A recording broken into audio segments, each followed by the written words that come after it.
It all started quite innocently. One afternoon in 1988, Princess Diana was with her friends, comedian Kenny Everett and actress Cleo Rocos. The plan was for a relaxed get-together, something they did often. Diana cherished the company of Everett and Rocos. With them, she could unwind and be herself, far from the rigid confines of royal protocol. On this particular day, the trio was sipping champagne and watching reruns of The Golden Girls at Everett's home, laughing and having fun like old friends. Freddie Mercury, a close friend of Everett's, joined them later. The atmosphere was one of pure camaraderie and joy. Diana, often described as having a mischievous sense of humor, was in her element. As the afternoon wore on and the champagne continued to flow, the group began discussing their plans for the evening. Freddie, Kenny, and Cleo were heading to the Royal Vauxhall Tavern, a place that was a second home to them, but a completely different universe for the Princess of Wales. It was then that the unexpected happened. Diana, in a spontaneous impulse, insisted on going with them. In her book, Cleo Rocos describes the scene. Diana was in full mischief mode. The idea at first seemed absurd and incredibly risky to her friends. Rocos and Everett immediately tried to dissuade her, painting a picture of the dangers. "We pleaded. What would the headline be if you were caught in a gay bar brawl?" Rocos recalled. Kenny Everett, being the most cautious of the group, warned her, "That place is not for you. It's full of hairy gay men. Sometimes there are fights."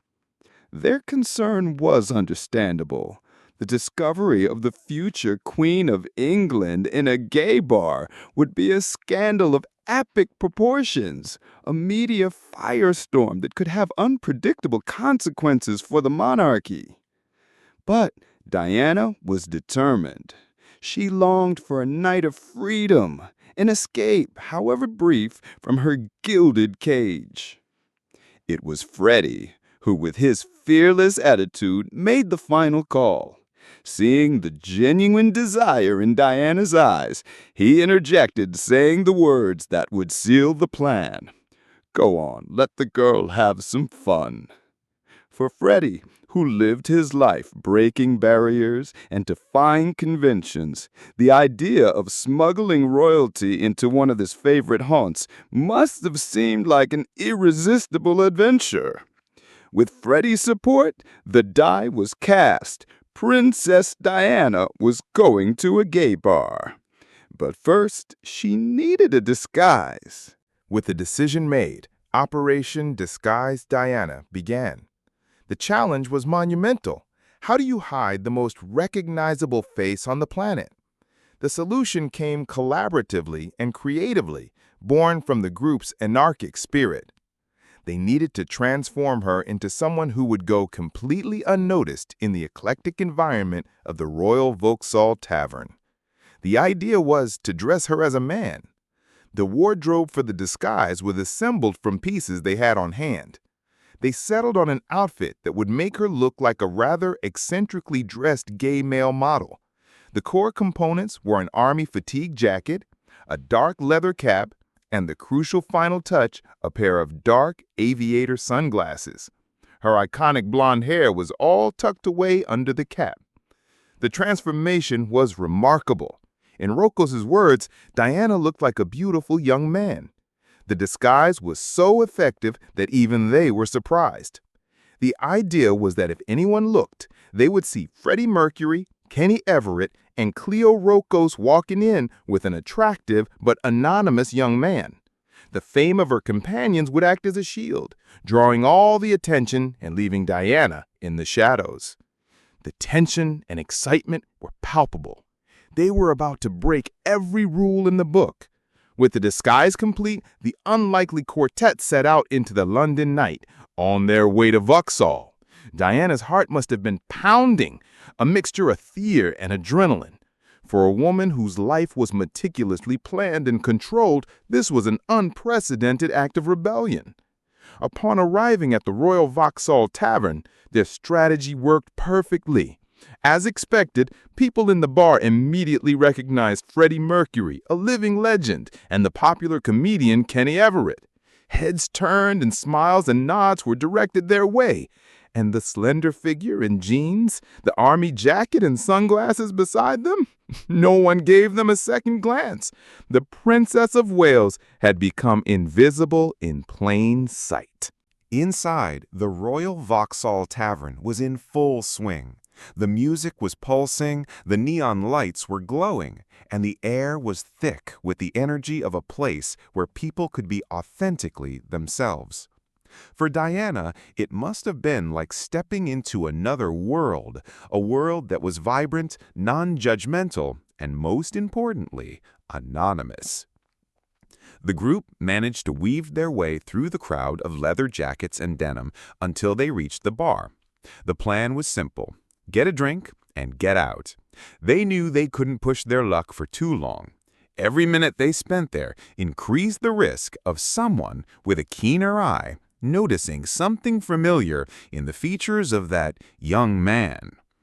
Rocos describes the moment with a sense of childish triumph. We were nudging each other like naughty school children.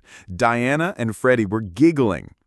In a final act of immersion into her anonymous character, it was Princess Diana herself who went to the counter and ordered the drinks for the group, a white wine and a beer. The transaction was completed without a hitch. Nobody batted an eyelid. The woman who was used to having everything served to her on silver platters was standing there in a crowded gay bar, buying a round of drinks like anyone else. For Diana, that simple act must have meant the world to her. It was a moment of absolute normalcy, something her position rarely allowed her. For about 20 minutes, she wasn't the Princess of Wales, the wife of the future king, the mother of an heir. She was just another face in the crowd, sharing a laugh and a drink with her friends. They didn't linger. Having accomplished their impossible mission, the group slipped out of the bar, the adrenaline still coursing through their veins. They had done it. The night was a resounding success. Diana was put into a taxi back to Kensington Palace, still in her disguise. She took with her the memory of a priceless night of freedom. This story, as fun and cinematic as it sounds, is so much more than just a celebrity anecdote. It reveals deep facets of its protagonists. It shows Diana's craving for genuine human experiences, her need to escape the suffocating formality of royal life, and her connection with people from all walks of life. The image of her laughing and feeling at home in the Royal Vauxhall Tavern reinforces why she would later become such a passionate and pioneering advocate for victims of HIV/AIDS epidemic, embracing patients when fear and stigma were rampant. The story also says a lot about Freddie Mercury. It showcases his loyalty as a friend, his generous nature, and his rebellious spirit that refused to bow to social norms. He was the one who insisted that Diana have her night of fun, understanding, perhaps, better than anyone, the weight of fame and the desire to be free of it, even for a moment. Tragically, both Freddie and Diana would leave us far too soon. Freddie Mercury passed away in 1991, and Princess Diana in 1997. Kenny Everett also succumbed to an AIDS-related illness in 1995. This secret night remains as a testament to their vibrant personalities and the unlikely friendship they shared. It's a story about the universal search for acceptance and joy, A princess who wanted to be normal, a rock star who gave her that gift, and an iconic gay bar that, without knowing it, provided the stage for one of royalty's best-kept secrets, a night when, for a fleeting moment, royalty and rock and roll met in the London Underground, and the people's princess was finally able to be just one of the people. Thank you for joining us for this incredible story. If you enjoyed this video, don't forget to like, share, and subscribe to the channel for more fascinating dives into history. Until next time.